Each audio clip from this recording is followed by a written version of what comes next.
Hi guys, welcome to my channel. My name is Wanjiru Kinuthia.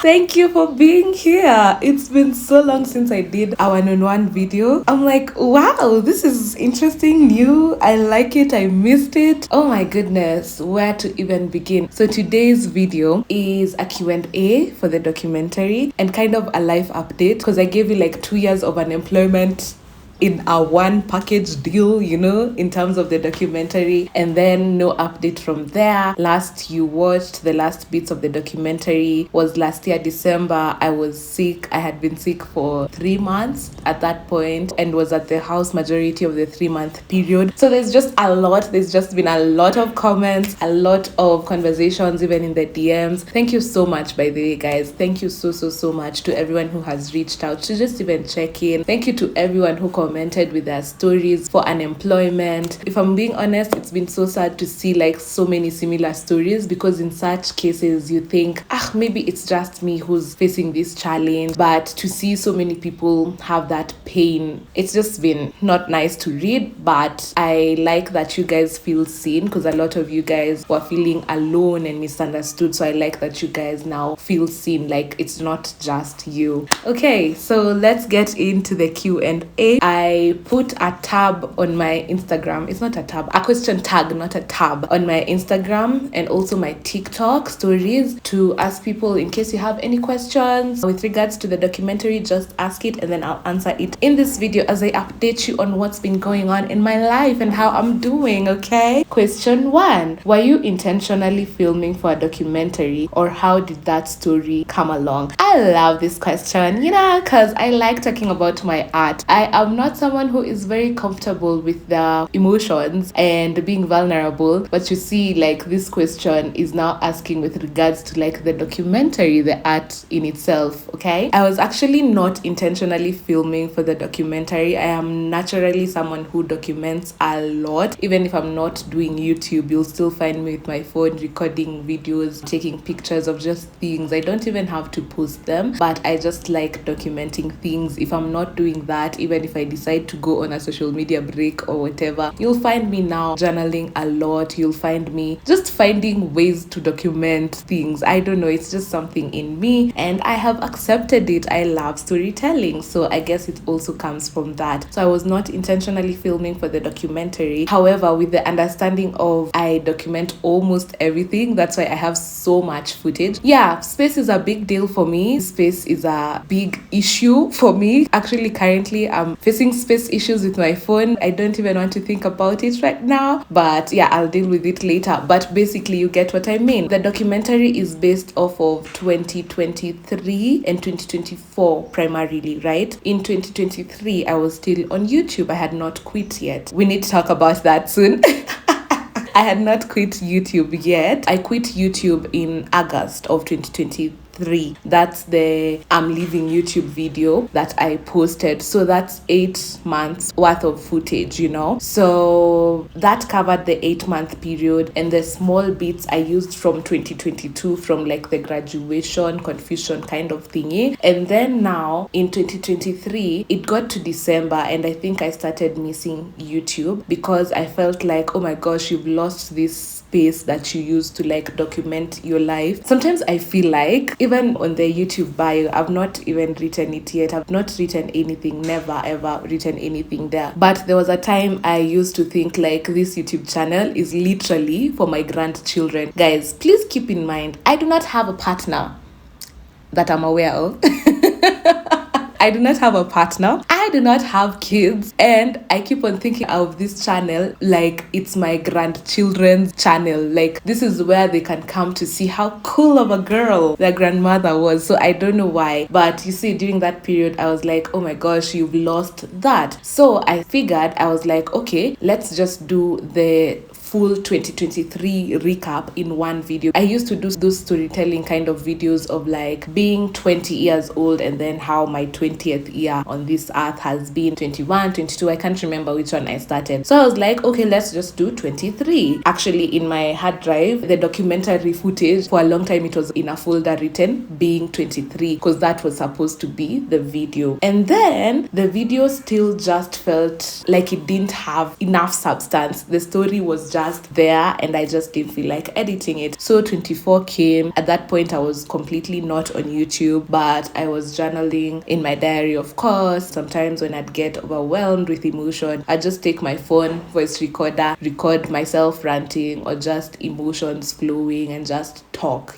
So those elements were all used as a form of one package art in the documentary. So that's why in 2024, a lot of the scenes you see in 2024 are videos I have recorded in the past, but now the voiceovers are from diary journals. But in 2023, you will see real-time journal entries of the specific day. I hope you get what I mean. That's the answer. I was not intentionally filming for a documentary, but the story just came along. It made sense eventually. And yeah, that's what you guys watched, over 1 hour long of a documentary. If you've not watched it, please go check it out. But I do understand why some people would not want to watch it, because it's very triggering. It's not easy to go through, unemployment and just those feelings. So I get it, but yeah, if you can, go watch it. And if you can't, share it with your friends. Let them watch it for you, and then they tell you the nitty-gritties here and there. Plus, it's a very real and vulnerable story. I know it's not like the same story for everyone, of course, but this is my story, and that is how I experienced it. Question number 2. How do you feel like you changed throughout the unemployment phase and the being sick phase? Okay, interesting question. Let's start with the unemployment phase. However sad this may sound, I feel like I stopped having expectations, or too high expectations. I'm such a dreamer, guys.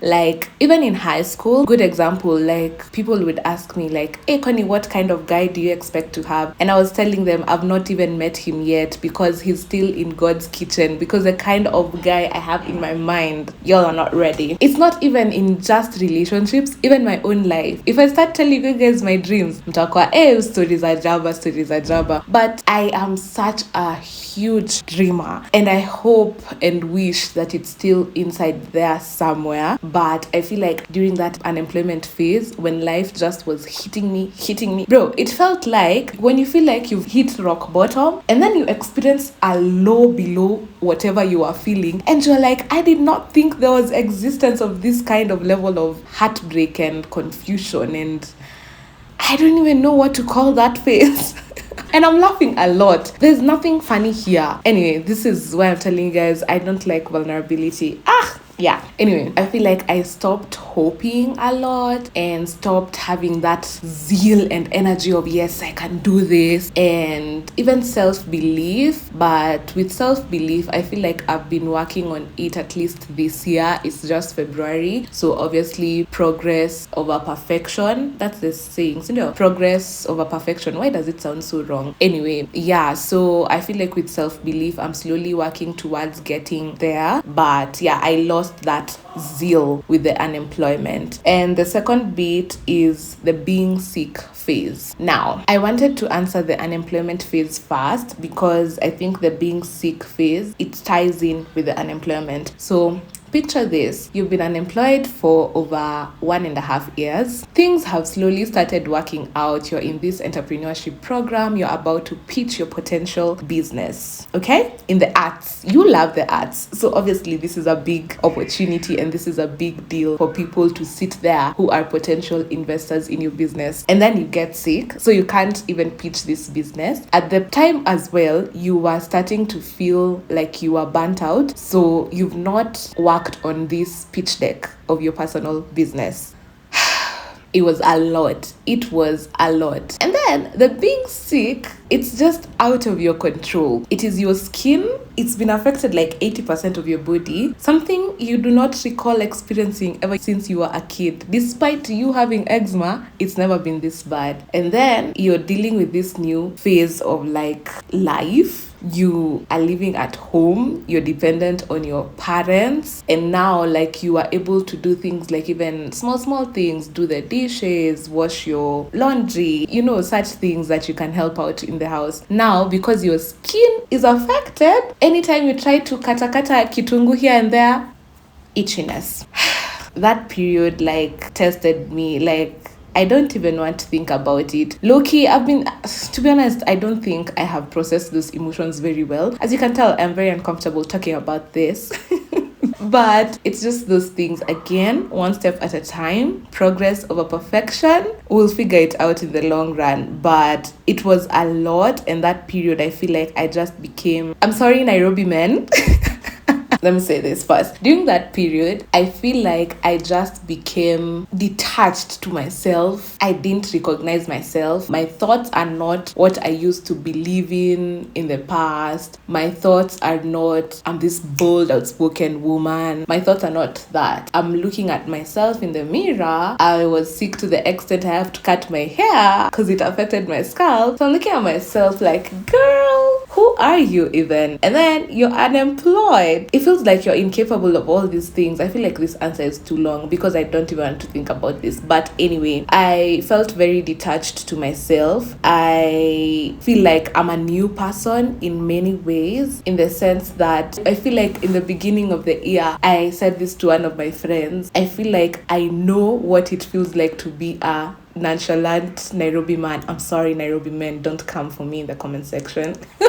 Because after you've gone through such a phase, like, you literally don't care about a lot of things. You see, in the past, I was such a people pleaser. I was like nurturing relationships and friendships, and people are not doing half the work. These same people don't even know that I was sick because they're so used to me being the bigger person in the friendship and being like the bigger percentage every single time in the friendship. And now this one time that I need them to step up, they don't step up, and they don't even realize that I'm sick because they're so used to me being the one who is caring for them, right? So I feel like during that period, I just detached from like a lot of life. And a big thing for me this year has been reciprocity. Like, I'm coming at you with the same level of energy you're coming at me with. Like, I'm so done with like overdoing things for people, breaking my back for people, and yet during the time that I needed these same people, they were not there, unfortunately. And I know it sounds like I'm so salty talking about it. I'm not, or maybe I am. I don't even know, but I don't think I am. It's just that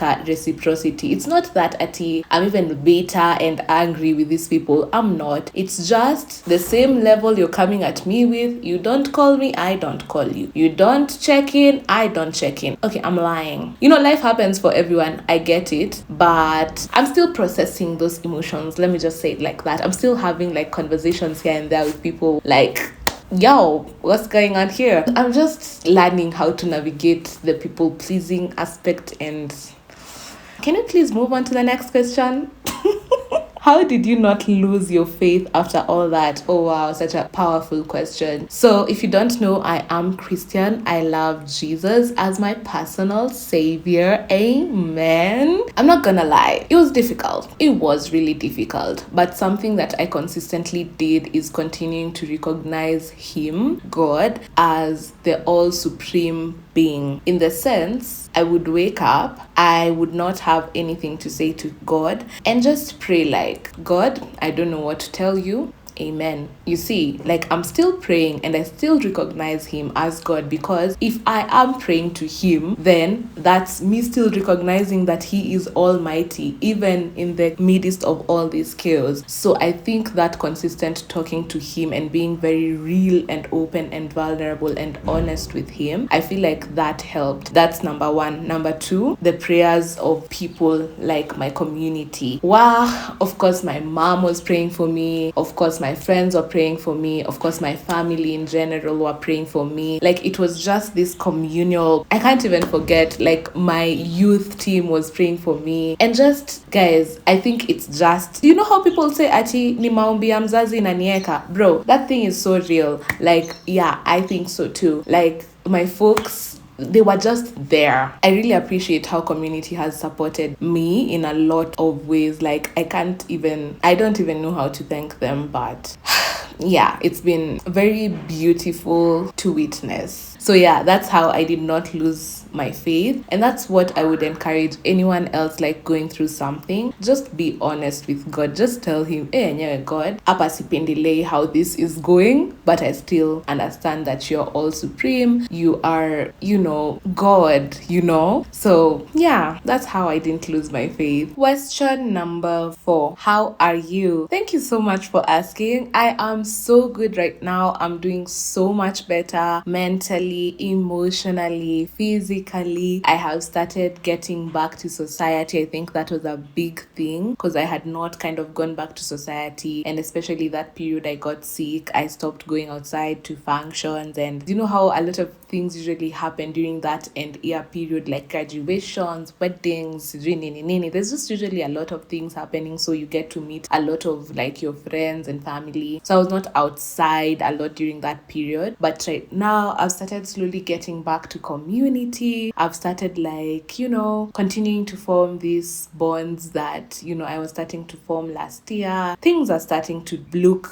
brighter, and I'm very grateful to God for that. It's just been beautiful and comfortable in a sense, because now people are asking me, are you okay? Because I don't like being vulnerable, but yeah, like if we get past that, we are okay. And at the end of the day, it's not that they're asking because they don't care, it's because they do care. It's just me who has to deal with my discomfort with vulnerability and being open and even like accepting love, because I have this thing where if you're doing something for me, I feel the need to also reciprocate it and do something for you as well. And I know I'm saying like I'm very big on the power of reciprocity this year, but like some things, surely a birthday gift, why are you like reciprocating, giving someone something and it's not even their birthday yet? Like, do you get the logic here? Like, I need to deal with myself. Therapists, please hit me up.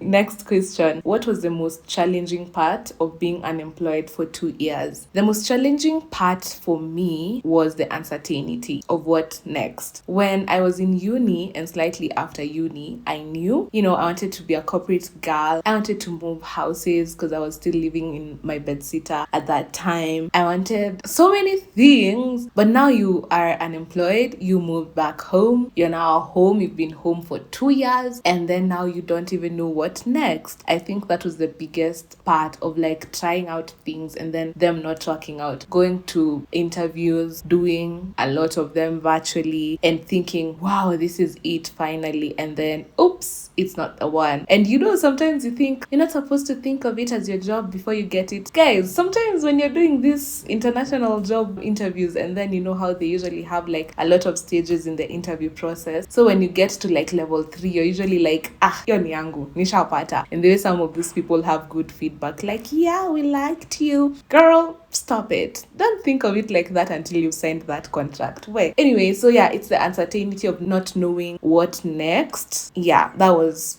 a lot because I'm such a control freak. Hey, maybe even God was just trying to teach me a lesson about letting go and letting God. Literally, just that. Did you get a job? How's your skin now? Let me start with how's your skin now. I'm doing so much better, as you can see. Of course, there's like 2 small black spots here and there, and even my legs, but you see even my face. Okay, but my face was not affected that much. I still have like short hair. I'm wearing a wig currently. My legs is where like I have like a lot of dark spots, but it's things that I can control. Not I can control, things that I'm not worried about.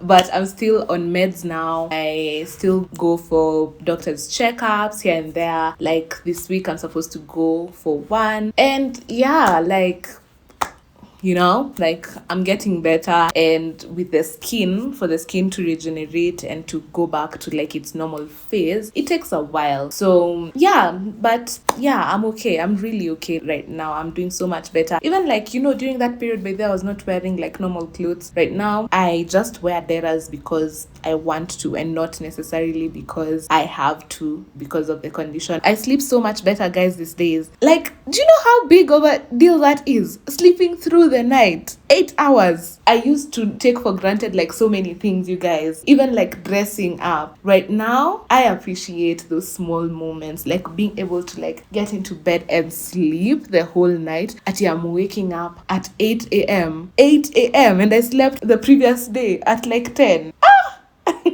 That was such a far-fetched concept at that point because I used to sleep like 1 hour sometimes. Hey, I think this video is triggering me a lot. Second beat, did you get a job? Okay, I did not get a job, but why am I so excited? So I think in the documentary, I touched on like my confusion with the unemployment phase because one, I wanted like a source of income, i.e. a job. But then I have a finance degree, and because of all the rejections, I had fallen out of love with this finance degree and finance career, right? So I wanted like a career in the arts, but then I hate treating like art as a job. So tunashanga, like, what do you want, Wanjiru? What do you want, Wanjiru? I was thinking about like doing film, and I touched on this in the documentary as well, and I had reached out to this school in South Africa that I really wanted to study in, but unfortunately I could not study my master's there because I needed like years of experience, etc. It's in the documentary, right? So early this year or late last year, I have this guy's number. He's a photographer. So he had posted this poster of like film program 3-month period, etc, fully sponsored in Kenya. And I was like, do I want to apply? Do I not? And so I decided, like, let me just apply. That time period, I was still editing the documentary. So I had some time off. So I was like, let me just apply. So you see how you apply and you want to, like, clean up, like, your details and type the most, the most English with substance. That's the word I'm looking for. So this one, it's film, it's art. I love film. I am obsessed, in fact, with film. So I was like, by the way, I'm not like doing any of that. So I just typed top of my head. Any question I was asked there, top of my head. Why do you want to be a filmmaker? Ta ta ta ta ta ta ta ta. Because these are things I know. It is film. I speak this language. If you start talking to me about film, we're gonna be there for a while, okay? So yeah, applied. One morning again, I'm still editing the documentary. I get a call. I remember I was in bed. I was editing from my bed that day. Hi, Wanjiru. I'm like, hi. I'm like, who is this calling me this early in the morning and calling me Wanjiru? I'm just calling to inform you you've been shortlisted to this film program you applied to. And I was like, okay, I'm listening. And then she's like, you should come in for the interview. I'm like, okay. And then I start asking questions like, what should I expect? She's like, you just come. She gives me the specific documents I need to come with, etc. I'm like, cool. So I go to the interview this Monday morning. I'm dressed up like an artist,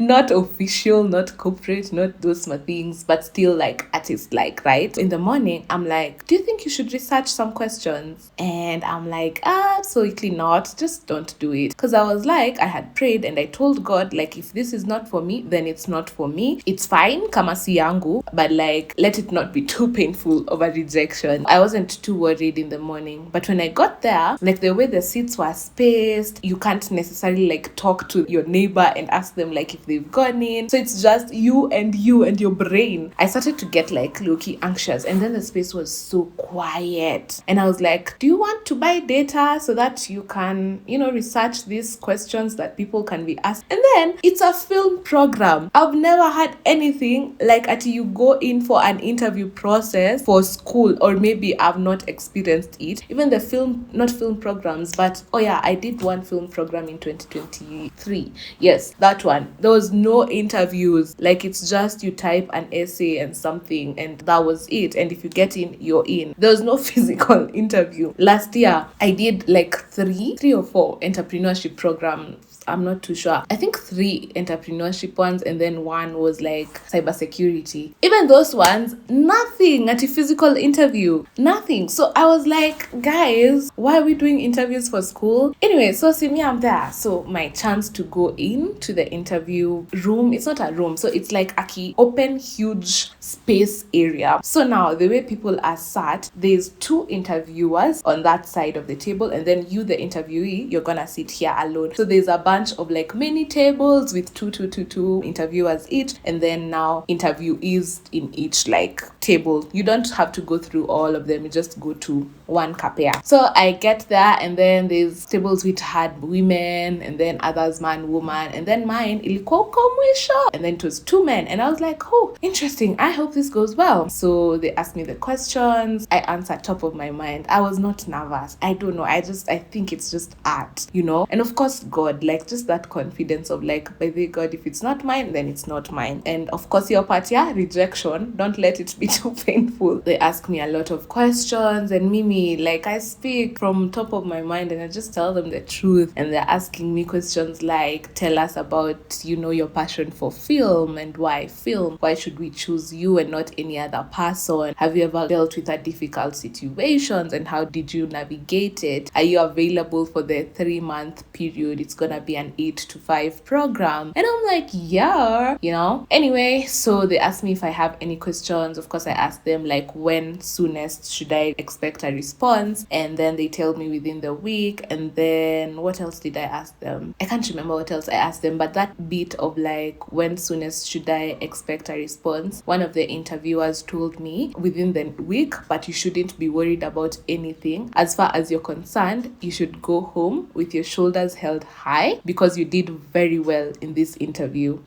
And I was like, unataka kunichocha? Like, unataka kunichocha, sindio? Anyway, also an interesting bit, when I was talking about like my art, I told them about my YouTube channel and how I've done 100 episodes of Just for Fun. So the guy was like, what's that YouTube channel name again? He wrote, and then he was like, hey, we can call you here as a trainer. And we just laughed about it, but that was so interesting. I go home and I remember I filmed like a video, and it will come in a later storytelling kind of video, not this Q&A. I was talking about how I feel like even if I don't get that job, even if I don't get that opportunity to study, it's the validation. Film and art is just a very lonely career, especially for people like me who are doing it at home and your laptop and your editing and your, this kind of thing. When you're alone, it's very hard to find that validation because sometimes unakwanga tu unajichocha. Like, of course, ni wewe utajiambia aje, it's that validation of these people who have been chosen to select these people who are gonna study film in this institution for free. We were over 1,800 and something applicants. That's what we were told. That happened, and then fast forward a few days later, my cousin and I had gone on a walk. So I get a call, and then, hi Wanjiru, I just wanted to inform you that you got into the program. Guys, I was so happy. I didn't think I wanted that opportunity so bad. My reaction during that time, I was jumping. Like, I wish my cousin was here to tell you that story time. My cousin had come for a sleepover that time. I was like jumping there. But then I'm pretending because I'm still on the call with this lady. She's like, oh yeah, so you need to come on Monday for the orientation. I'm just there. Okay, do I need to write this down? Or are you gonna send me that text? Because I was too excited. And she was like, don't worry, I'll send you the message. I was like, okay, cool. Last week, I finished. I'm recording this on a Tuesday. Last week, I finished week 1 of the program. This is week 2. I'm filming this on a Tuesday, and today we don't have a class, so that's why I've gotten the opportunity to film. Let me tell you guys something. Hey, me, I didn't expect it to be like such a intense program. Bro, it's so intense, but it's such a good thing because my options were to study like film. So from a degree, I would have to start with a degree, right? That would take like 2, 3, 4 years. I'm not getting any younger. If that was my last option, because I love film so much, that's what I would have done. And actually, even like last year, I had come to that acceptance. But this program is a 3-month period, and then it's so intense. I'm telling you guys, last week, week 1, 5 days, I felt like I have studied film for like a month. I was of the idea like I'm still gonna go on YouTube and still, consistently post. I'm sorry to announce, but I'm gonna have to take like a short break. I know you guys are already complaining that I'm not, posting as much as I used to, but you need to understand. I feel like I need to hold your hands while I'm saying this. For the documentary, for example, it took me 3 months to edit, guys. 3 months. That's why you guys love that video so much. Now, I'm going to school so that I can come now with more experience because I'm learning things that I did not know. You know me, I've just taught myself here and there. This is how you do this and that. And if it works for me, it works for me. So I don't usually go the extra mile of learning at TCG. Oh, I need to shoot in manual. And I know a lot of photographers usually come at me. There's this photographer I was talking to some time back, and he learned that I shoot on auto, and he was like, why? I'm like, sir, my videos are still okay. I didn't hear you complaining before you knew this information, but it is important to learn. And even editing software that is at par with industry standards, if I'm checking out content on a weekly basis, I don't even have time to learn that, you see. But this school is giving me that opportunity to learn. And also community, guys, community of filmmakers and artists. like I went to school for finance, so that's the kind of people I knew from school. But now I'm meeting this kind of people. Yesterday I was having a conversation with one of my classmates, and she mentioned like, yeah, I just want to do my vision board again because I feel like the one I had made is not it. And I just paused and I told her this, and I was like, you see, this is why I love this program so much, because vision board, CG journaling, these are such foreign concepts for so many people. But in this space we are in, I'm able to talk about things like vision board and art, and like how I'm able to just process my emotions through a video. Like, they get my language. And I'm not saying everyone does, obviously not, but like you'll get a good number of people who do. So that's why I love this program so much. Yeah, I didn't get a job, but I have this amazing opportunity, and this year I want to go in on my art, you guys. I'm gonna come back as a different person. Okay, I've already started the program, so maybe I don't know, but my intention before this program was to churn out videos after every month for the main channel, Wanjiru Kinuthia. By the way, guys, we have 2 channels. Come on. So we have this Wanjiru Kinuthia main channel, and then I have a second channel called Wanjiru Kinuthia 2.0. So this one is like my professional channel, okay? Documentary style, long form content, me, I love long form, so yeah. And then second channel is more like in depth. You see, professionally, I cannot come here and start telling you like motion of what is happening. But second channel, I'm telling you, okay? If we go watch the videos, okay? For example, someone is taking me out on a date and they don't mind me filming. Why not? Why shouldn't I tell you guys a story? Wanjiru Kinuthia 2.0. That's the name of the second channel. What was I saying? Yeah, videos. So I wanted to churn out videos in this main channel, 1 video per month, and then the second channel I would churn out like more consistently, right? But right now I already have a video coming for February. Actually, it was supposed to come out like today, because you guys are watching this on Feb 14th, right? Valentine's Day. I was like rushing to edit that video while still having assignments. My assignments are like literally watching movies and intercepting like what is going on here, in terms of script writing, in terms of editing, not so much in week 1. What else? Set design, production management. What else? Cinematography, not so much in week 1, and a bunch of other things. But these are things even in my normal life that I keep on like noticing. So it's not such a foreign concept for me, but I just think it's the speed of like how these things are happening just in week 1 already. So now I feel like you guys are gonna watch that video. The February video, it's like a love kind of concept kind of video. Okay, it's called The Desire to Be Loved. That's the title of the video. No more spoilers alert. You guys just have the title. That one for sure, you're gonna watch it in February. I'm gonna work so hard, guys. I'm so busy with this program right now, but I'm gonna work so hard that you guys can watch it before March, okay?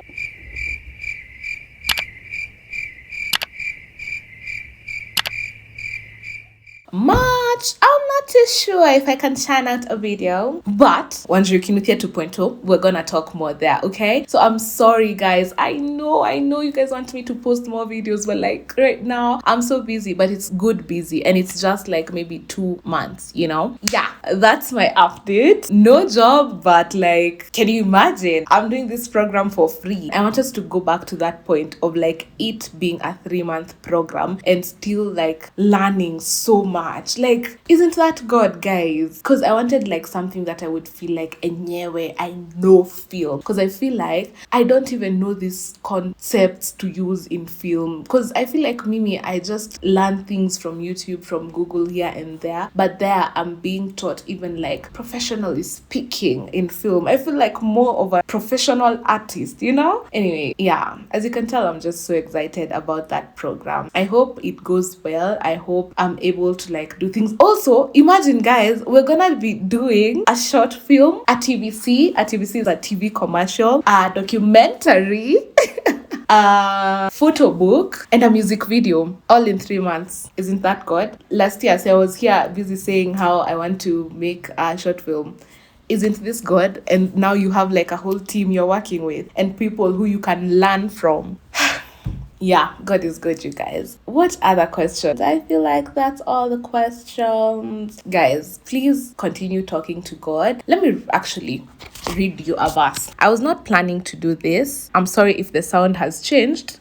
because I'm using my phone. I had not realized it. Joel chapter 2 verse 25. And I will compensate you for the ears that the swarming locust has eaten. The creeping locust, the stripping locust, and the gnawing locust, my great army which I sent among you. And the church says, Amen. Okay, so even if you have not left with anything in this video, please leave with Joel chapter 2 verse 25. Okay, and lock in. So yeah, I have a second channel, Wanjiri Kinuthia 2.0. That's what you need to know. And remember, Joel chapter 2 verse 25. That's my life update. I hope you guys enjoyed the video. Thank you so much for watching. Thank you so much for still being here. Like, I left YouTube and came back, and you guys, like, I had more subscribers than I left. Like 200, or was it like 100 plus? I can't remember. Because I remember being so confused. And I was like, where are all these people coming from? And what is these videos you're watching that are making you want to subscribe, even with the fact that I'm away from YouTube? So thank you so much, guys. I hope you enjoyed this video and the chit chat. I had missed talking to you one-on-one. And I'm happy to be back. I hope you guys have accepted me. Msini meze, okay? Because I feel like when I left, there's someone who even said, I thought it was a prank. This is like 6 months in, I'm 4 months in. And I'm like, do you just think I sit here and post videos to tell you